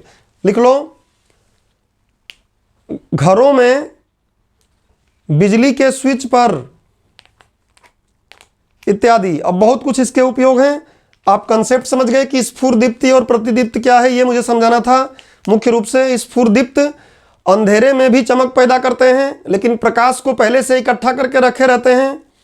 प्रतिदीप्त वाले प्रकाश को लंबे समय तक इकट्ठा नहीं कर पाते, जैसे ही प्रकाश डालेंगे चमकने लगेंगे, प्रकाश बंद करेंगे इनकी चमक खत्म हो जाएगी। इतनी बात सबको समझ में आ गई हो तो एक बार भोंपू बजा दो। इतनी बात समझ में आ गई हो तो एक बार भोंपू बजा दीजिए। नहीं, बात जो यहां पढ़ रहे हैं 100% समझ में आ रहा है ना। अगर कोई जरा सा भी ये बोल रहे हैं ऑरेंज जैकेट के ऊपर, एकदम सही बात है, ऑरेंज जैकेट के ऊपर बहुत से जैकेट के ऊपर कहीं भी, अब तो ये समझ ही गए हो, चमक पैदा करनी है तो इनका प्रयोग किया जाएगा। और आप लोग गूगल और ज़्यादा एक्स्ट्रा कुछ जानना है तो गूगल में जाके लिख लीजिएगा यही नाम की फास्फोरेसेंस सब्सटेंस, एग्जाम्पल तो बहुत से एग्जाम्पल मिल जाएंगे। आप फ्लोरोसेंस ऑब्जेक्ट का एग्जाम्पल लोगे, बहुत से एग्जाम्पल निकल जाएंगे। सर इन दोनों से रेडियम कैसे अलग होता है समझ नहीं आता। भैया रेडियम भी इसमें है ना, मैं कहाँ अलग बोल रहा हूँ, रेडियम भी चमक पैदा करता है, मैं बोल तो रहा हूँ। इसी तो रेडियम से गाड़ी का पीछे अपन लिखवाते हैं ना, चमक पैदा करता है। रेडियम को मैंने वहाँ इस कंटेक्स्ट में बोला हूँ आपको कि जब रेडियो एक्टिवता पढ़ेंगे ना, रेडियो एक्टिवता, तो रेडियो एक्टिवता में रेडियम को हम देखेंगे, वहाँ कुछ गुण उसका लिंक वहाँ से भी है। और रेडियो एक्टिवता आपको पढ़ना ही है 9th क्लास के एनसीईआरटी के चैप्टर नंबर 3-4 में, बेसिक्स में होगा। अदरवाइज आपको रेडियो एक्टिवता पढ़ना ही है, आपके सिलेबस में लिखा हुआ है। समझ गए बात को। आशीष भाई जो आपने क्वेश्चन किया उसको, ये कोई बोल रहे हैं तो सर वो किस में आएगा, प्रतिदीप्ति में या स्फुरदीप्ति में? स्फुरदीप्ति में आएगा ना। स्फुरदीप्ति में वो खुद भी चमकता है। कुछ चीजें मैं बता रहा हूं, देखो जैसे कुछ जिंक सल्फेट दोनों में आ रहा है। और मैं पहले ही बोल रहा हूं कि जीएस के हिसाब से हम यहां पढ़ रहे हैं, अदरवाइज मैं यहां पे आपको इलेक्ट्रॉनों की उत्तेजन अवस्था बताता, कितने समय तक उत्तेजित अवस्था में रहता है, उसके बाद फिर नीचे गिर जाता है, ये सब समझाता, वो समझ में आएगा नहीं, हमारे काम का है भी नहीं, ठीक है ना। तो कुछ चीजें दोनों में आएंगी। रेडियम देखो, रेडियम अंधेरे में भी चमक जाता है, तो रेडियो एक्टिव पदार्थ है भी एक तरीके से देखें तो हम, लेकिन अपने समझ से देखें अगर हम, और उस पर अगर लाइट डालेंगे तब तो चमकेगा ही, तो वो दोनों में आ जाएगा। स्फुरदीप्ति प्रतिदीप्ति दोनों के उदाहरण में आ जाएगा वो। अब कोई दिक्कत? हमको सामान्य अध्ययन के लेवल पे पकड़ के चलना है, ठीक है ना। हमें कहीं भी अगर मैं टेक्निकल में अंदर घुसूंगा ना इसके, तो माइनर डिफरेंसेस दिखने लगेंगे, बट अभी हमारे लिए वो जरूरत है ही नहीं, हमें उस लेवल पे काम नहीं करना है। चलो प्रतिदीप्ति स्फुरदीप्ति हो गया, तो बस थोड़ा सा समय और लगा के कुछ बातें और हैं उसको भी कर लेते हैं। अब अगला हेडिंग डालो, फ्लोरोसेंस, फास्फोरोसेंस, लुमिनोसेंस, इनकंडेंसेंस, इन सब के बारे में हमने थोड़ा थोड़ा समझ लिया। अब अगली हेडिंग डालेंगे आप लोग आज के लिए, उत्फुल्लता। अगला हेडिंग डालो, उत्फुल्लता। उत्फुल्लता, क्या भरोसा प्रीलिम्स में कभी पूछ ले। और इसका इंग्लिश में नाम बोलते हैं एफ्लोरोसेंस। नाम बड़ा अजीब है, कभी कभी बोलने में तकलीफ हो जाता है, तो इससे आप लोग नाराज ना हो कि यार टीचर इंग्लिश सही प्रोनाउंसिएशन में कहीं दिक्कत अगर हो जाए या फिर लिखने में स्पेलिंग कहीं मिस्टेक हो जाए तो आप इससे नाराज ना हो। उत्फुल्लता, एफ्लोरेसेंस। एफ्लोरेसेंस ये क्या है? तो सुनो, तुम लोग देखोगे जो घर होते हैं इसको सिविल इंजीनियरिंग में लोग ज़्यादा पढ़ते हैं। सिविल इंजीनियरिंग जो इंजीनियर जो होते हैं ना, आप लोगों में कुछ लोग हैं भी, कई लोग सिविल इंजीनियर आके तैयारी कर रहे हैं ना, तो सिविल इंजीनियर लोगों को ये पढ़ाया जाता है उत्फुल्लता के बारे में। क्यों? आप लोग देखोगे कि दीवारें जो होती हैं ना, उन दीवारों में सफ़ेद सफ़ेद धब्बे बन जाते हैं। नमी, हम लोग बोल देते हैं कि नमी आ गया है, नमी आ गया है, या उड़ गया है, सफ़ेद सफ़ेद धब्बे। बरसात के बाद, बरसात का दिन खत्म हो जाएगा, उसके बाद देखोगे तो ऐसे सफ़ेद सफ़ेद धब्बे दीवारों पे दिखाई देने लगते हैं और बड़ा बेकार लगने लगता है घर। वो फिर घर देखने के बाद अजीब लगता है, फिर पेंट हमको कराना पड़ता है। तो सिविल इंजीनियर वगैरह लोगों को ज़्यादा इसके बारे में ज्ञान होगा। हम लोगों को सिविल इंजीनियर यहाँ नहीं पढ़ना है। हाँ, नाराज होकर भी क्या कर लेंगे, सही बात है, नहीं फिर भी लोकतांत्रिक तरीके से बात तो मुझे अपनी बोलनी पड़ती है ना। तो हमें उस लेवल पे नहीं पढ़ना है, बस समझ लेना है। तो देखो ये क्या होते हैं, ऐसे ही लिख लो जैसे मैं लिख रहा हूँ। लिखो ऐसे क्रिस्टलीय यौगिक, क्रिस्टल क्या है पहले पढ़ा चुका हूं, लिखो ऐसे क्रिस्टलीय यौगिक, ऐसे क्रिस्टलीय यौगिक जो वायु में रखने पर या जिसे वायु में रखने पर, हवा में रख दो अगर, जिसे वायु में रखने पर क्या कर देते हैं, तो वायु में रखने पर अपना कुछ या संपूर्ण जल वायु को दे देते हैं, अपना कुछ या संपूर्ण जल, जो भी उनमें जल की मात्रा है, संपूर्ण जल वायु को दे देते हैं, संपूर्ण जल वायु को दे देते हैं। क्या कहलाते हैं? उत्फुल्ल पदार्थ कहलाते हैं। उत्फुल्ल, बहुत उत्फुल्ल पदार्थ कहलाते हैं, उत्फुल्ल पदार्थ कहलाते हैं। और इस गुण को, यौगिकों के या पदार्थों के इस गुण को, यौगिकों के इस गुण को, इस गुण को उत्फुल्लता कहते हैं, उत्फुल्लता कहते हैं। कोई भी पदार्थ है उसको वायु में रख दो, वायु में रखें, उसमें कुछ नमी था, वो पूरा नमी वायु को दे दिया, तो उसको हम बोलेंगे कि ये पदार्थ कैसा है, उत्फुल्ल पदार्थ है। और इस गुण को बोलते हैं उत्फुल्लता। ठीक है, ध्यान रखेंगे आप। तो एग्जाम्पल इसके कुछ हैं, तो एक दो एग्जाम्पल लिख लो। एग्जाम्पल जैसे फेरस सल्फेट है, एग्जाम्पल में लिख लो फेरस सल्फेट। ये सब बातें आपको उतनी समझ में नहीं है फेरस सल्फेट क्या है, बट आगे जरूरत पड़ेगा तो हम देख लेंगे। फेरस सल्फेट फार्मूला इसका होता है, हरा कशिश भी इसको बोलते हैं, FeSO4.7H2O। याद करने की जरूरत नहीं है, लिखना हो तो लिख लेना, नहीं लिखना होगा तो केवल हिंदी नाम लिखो फेरस सल्फेट। एक एग्जाम्पल और लिख लो, फिटकरी। फिटकरी को हम एलम भी बोलते हैं। कई प्रकार की फिटकरी होती हैं, पढ़ेंगे देखेंगे जब मानव जीवन में रसायन विज्ञान का उपयोग देखेंगे तो वहाँ देखेंगे कि हमारे शरीर में कैसे, मतलब अलग अलग जगहों पे रसायन, खाद्य रसायन और जगहों पे रसायन देखेंगे, वहाँ देखेंगे। तो एलम भी इसको कहीं कहीं बोलते हैं। और फिटकरी कई होती है, उसको दिमाग में हटाओ, सारे फार्मूले नहीं लिख रहे हैं। धावन सोडा बड़ा फार्मूला है, अब बोलोगे कि याद नहीं हो रहा है तो अभी नहीं बता रहा हूँ। धावन सोडा मतलब कपड़ा धोने वाला सोडा, कपड़ा धोने वाला सोडा। तुम लोग कभी देख लेना कि अपने कपड़ा धोने वाले सोडे को जैसे ही वायु में रख दोगे, धूप में नहीं, वायु वाले स्थान पर रख दो, थोड़ी देर बाद क्या करेगा, पूरी नमी क्या कर देगा, वायु को दे देगा। तो इसको हम बोलते हैं कि उत्फुल्ल पदार्थ है। समझ में आ गई? हमको बेसिक लेवल पे इतना ही बस समझना है, इतना ही आप बस समझो, काफी है। उत्फुल्ल पदार्थ समझ गए?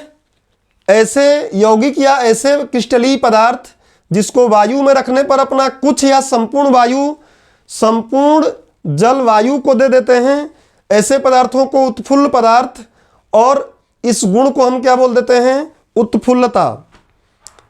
बोलो भाई, क्लियर है इतनी बात? क्या हो गया? नहीं? अच्छा ठीक है, आ तो रहा है। अब अगला हेडिंग डालो, आर्द्रताग्राही। आर्द्रताग्राही, आर्द्रताग्राही पदार्थ। इसके बाद एक और केवल है, उसके बाद खत्म हो जाएगा। आर्द्रताग्राही पदार्थ, आर्द्रताग्राही पदार्थ लिख लो। आर्द्रताग्राही पदार्थ, जिसको हम क्या बोलते हैं इंग्लिश में, हाइग्रो, इंग्लिश नाम भी याद रखना, hygroscopic substance, hygroscopic substance, hygroscopic substance. तुम लोग कभी चमड़े का जूता खरीदे हो? कितने लोगों ने कभी चमड़े का ब्रांडेड बढ़िया जूता खरीदा हो? ये खंडवा नाका से आगे जाते हैं तो वहां बेचते हैं, उसमें शायद नहीं होगा। चमड़े का ब्रांडेड जूता जो खरीदते होंगे उनको आइडिया होगा कि उस जूते के बॉक्स में एक कुछ मैटर ऐसा रखा रहता है कागज में, और वो क्या करता है, जो भी चमड़े में मॉइस्चर आता है ना, मॉइस्चर आएगा तो चमड़ा खराब कर देगा। इसलिए बोलते हैं कि चमड़े के जूते को पानी में नहीं भिगोना चाहिए। तो जैसे ही मॉइस्चर जूते में आता है ना, अंदर डब्बे में बंद है, तो मॉइस्चर जैसे ही जूते में आएगा तो उसको क्या कर लेता है, ये उस मॉइस्चर को हरण कर लेता है, अपने अंदर खींच लेता है और जूते को खराब होने से बचाता है। तो ब्रांडेड जूता कभी चमड़े वाला खरीदना तो देखना उसमें मिलेगा हाइग्रोस्कोपिक पदार्थ। क्या होते हैं, लिखो, ऐसे यौगिक या पदार्थ। कोई कुछ बोला है सर, पानी की बोतल में भी तो आती है वैसी पाउच। हाँ, उसमें भी है ना। वो क्या नहीं, एक देखो, एक तो ये है कि खराब होने से बचाने के लिए रहता है, और एक दूसरा रहता है कि अगर उसमें कोई मॉइस्चर है तो कोई बैक्टीरिया या जीव उसमें पनपे, इसलिए वो मॉइस्चर को क्या कर लेता है, खींच लेता है अपने अंदर। तो मैं वही बोल रहा हूँ ना कि जो हमारे कॉमन लाइफ में ज़रूरत है जीएस के हिसाब से उतना हम पढ़ रहे हैं, अदरवाइज इसको अगर डीप में पढ़ने जाए तो बहुत कुछ इसमें है। हम तो बेसिक लेवल पे आपको यहाँ बता रहे हैं, समझ लो। लिखो, ऐसे यौगिक या पदार्थ, परिभाषा लिखिए, ऐसे यौगिक या पदार्थ, ऐसे यौगिक या पदार्थ जो वायु से नमी को ग्रहण करके, जो वायु से नमी को ग्रहण करके, जो वायु से नमी को ग्रहण करके क्या बनाते हैं, जब नमी को ग्रहण करेंगे मतलब हाइड्रोजन उसमें आएगा, पानी आएगा, तो नमी को ग्रहण करके हाइड्रेट या हाइड्रोक्साइड बनाते हैं। अब अगर आपको हाइड्रेट नहीं समझ में आए, टेंशन नहीं लेना है, आगे मिलेगा। जिस चीज़ हाइड्रेट या हाइड्रोक्साइड बना लेते हैं, हाइड्रोक्साइड बनाते हैं, कुल मिला के नमी को सोख लेते हैं। आप ये समझो जीएस में, ये तो टेक्निकल शब्द हो गया। हाइड्रेट या हाइड्रोक्साइड बनाते हैं, आर्द्रता ग्राही पदार्थ कहलाते हैं, आर्द्रता ग्राही पदार्थ कहलाते हैं। और ऐसे गुण को हम क्या बोल देते हैं, आर्द्रता ग्राहिता। इस गुण को बोल देते हैं क्या, आर्द्रता ग्राहिता। इस गुण का नाम है आर्द्रता ग्राहिता। कुछ एग्जाम्पल लिख लीजिए इसमें। कहीं भी अगर आपको ऐसा लगता है कि नमी को सोखना है हमें, कपड़े आप रख दिए हैं, थोड़ा गीला है, ज़्यादा गीला है तब नहीं सोख पाएगा, थोड़ा गीला है तो वहाँ पे रख दो कपड़े के साथ, वो धीरे धीरे नमी को सोख लेगा। जैसे निर्जल, बिना जल मिलाए हुए अगर आप रख देते हैं CuSO4, कैल्शियम कॉपर सल्फेट, तो ये क्या करेगा, वायु से नमी को सोख के गीला हो जाएगा। तुम इसको सूखा छोड़ो, तुम इसको किसी बर्तन में सूखा रख के चले जाओ, आधे घंटे बाद आओगे देखोगे लगेगा उसमें कोई पानी डाल दिया है। फिर तुमको गुस्सा आएगा, अरे यार पानी कौन डाल दिया, कोई दोस्त किया होगा ऐसा। दोस्त कोई नहीं किया है, यही आपका दुश्मन है। ये इसको सूखा रख दो, ये वायु से नमी खींच लेता है, मॉइस्चर तो है ही वायु में, उस नमी को खींच के गीला हो जाता है। फिर दूसरा ला के रखोगे फिर गीला हो जाएगा। इसको गीला होने में बड़ा मजा आता है। तो निर्जल कॉपर सल्फेट, और भी कुछ चीजें हैं जैसे कैल्शियम ऑक्साइड CaO, जिसको क्यूक्लाइम बोलते हैं, P2O5, फास्फोरस पेंटाऑक्साइड, और एक होता है SiO2 सिलिका ऑक्साइड। ये सिलिका ऑक्साइड ही यहाँ डाला रहता है भैया, ध्यान रख लेना। सिलिका जेल भी इसको बोलते हैं, सिलिका जेल। जेल क्यों बोलते होंगे दिमाग में आपको आना चाहिए, पहले पढ़ा दिया हूँ। ठोस जेल है ना, ये सिलिका जेल बोलते हैं। जूते के इसमें यही भरा रहता है, जो भी नमी रहती है उस नमी को सोख लेता है और ख़राब नहीं होने देता है। तो अगर आपको ये बात सही से पता है तो आप कहीं भी लगे कि नमी है तो ऐसे कुछ पदार्थों को उसमें डाल दें पन्नी में भर भर के, जिससे कि उसकी नमी को सोख लें, खराब ना होने दें। बोलो भाई, इतनी बात क्लियर हो गई।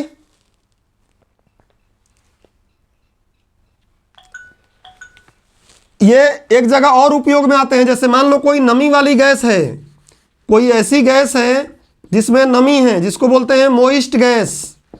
मोइस्ट गैस है तो इसमें क्या कर दो, आर्द्रता ग्राही पदार्थ को रख दो। मैं लिख देता हूं केवल H और सब्सटेंस को S, हाइग्रोस्कोपिक सब्सटेंस को रख दो, तो ये नमी वाली गैस क्या बन जाएगी, ड्राई गैस बन जाएगी, सूखी गैस बन जाएगी। बाकी पानी ये पी जाएगा, कोई भी रख दो इसमें से, तो पानी इसका पानी ये पी जाएगा, बेचारी ये कैसी हो जाएगी, ड्राई गैस हो जाएगी।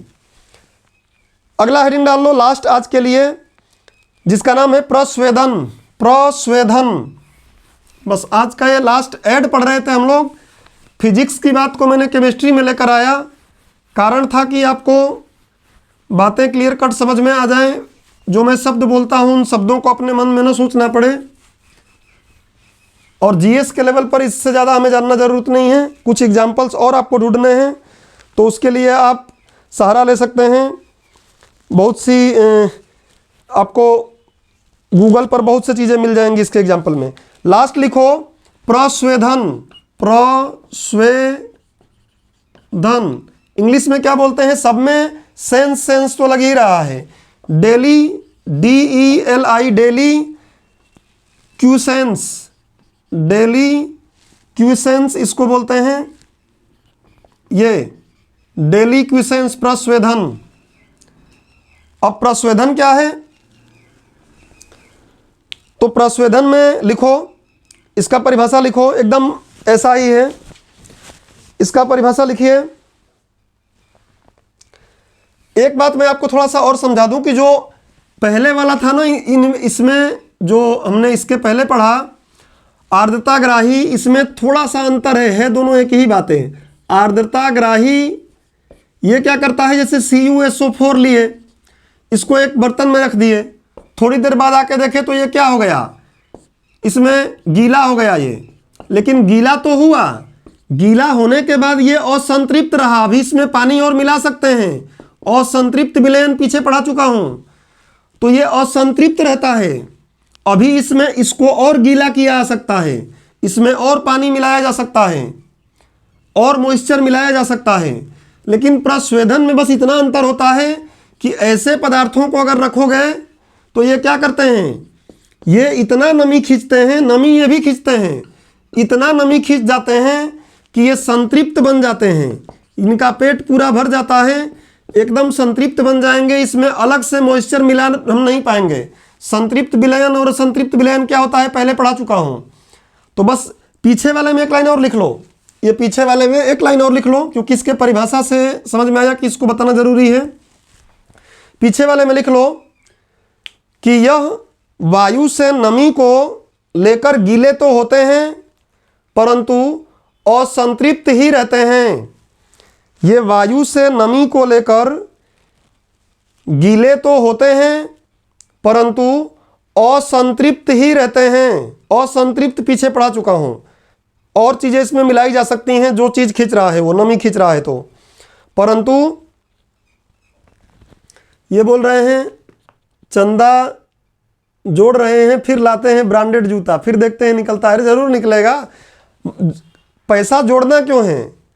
तुम तो चले जाओ दुकान पे, इंदौर में रह रहे हो, देखने का थोड़ी नहीं पैसा लेंगे वो। जूता देख कर चले जाओ, खरीदना मत।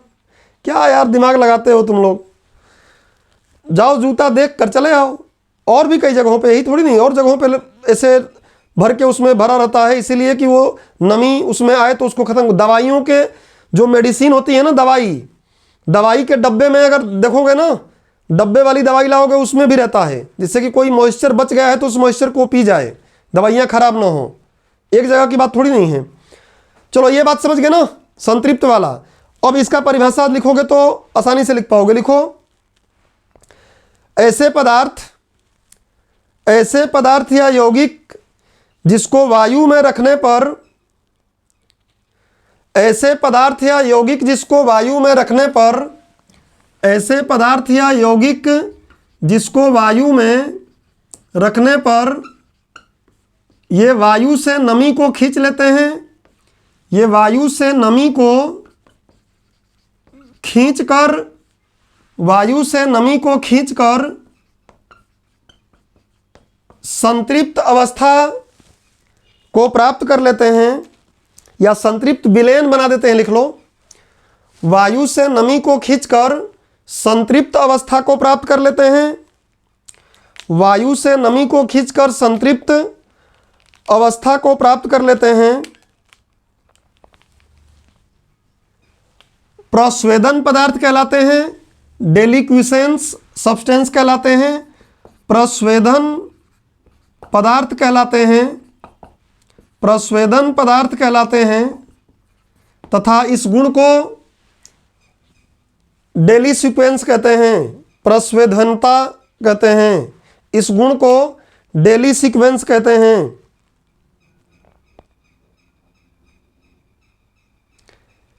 क्या इसका कुछ एग्जाम्पल है? तो है सोडियम हाइड्रोक्साइड। एग्जाम्पल में लिख लो NaOH sodium hydroxide, calcium chloride CaCl2 calcium chloride इत्यादि, कैल्शियम क्लोराइड इत्यादि। और भी कुछ लिखना चाहते हो तो लिख लो KOH पोटेशियम हाइड्रोक्साइड।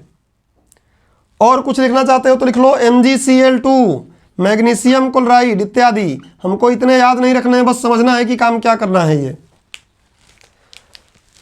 और भी बहुत से हैं।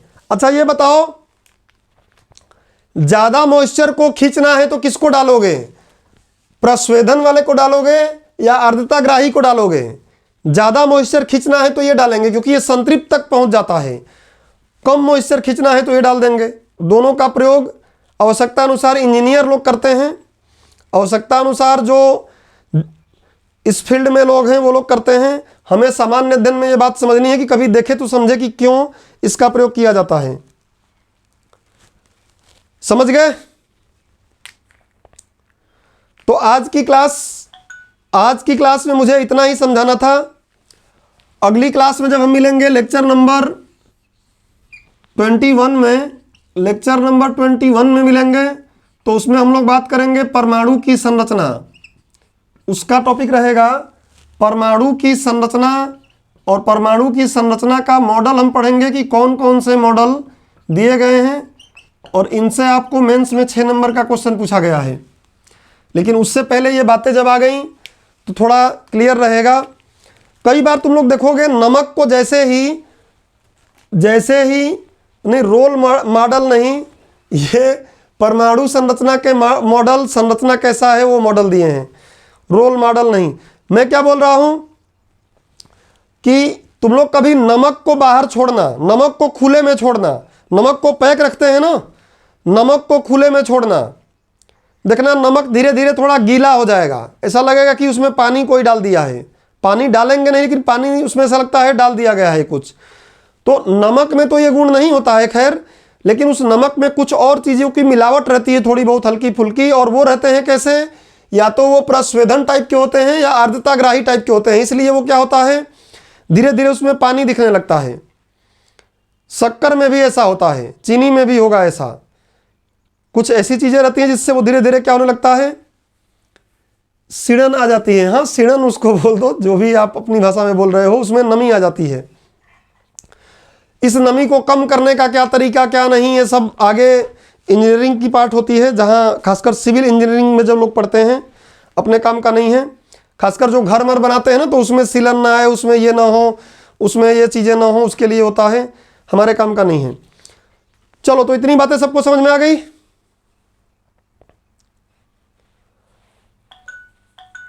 ठीक है, तो फिर अगले क्लास में मिलते हैं। पहले तो तुम लोग ये बता दो, सच बता दो कि पढ़ाई करते हो ना, बताओ। बहुत से लोग पढ़ नहीं रहे हैं, गाना है ना। चलो अब सच बता दो, जितना हम समझाते हैं उतना तुम भी समझते हो ना, कि बेड पर लेट के पढ़ाई करते हो, सुबह ही लाइब्रेरी में आ जाते हैं सर, बहुत बढ़िया। चलो मिलते हैं हम लोग कल की क्लास में, कल सुबह मिलते हैं नए टॉपिक के साथ। आज की क्लास यहीं ख़त्म करते हैं। सबको जप नाम, थैंक यू।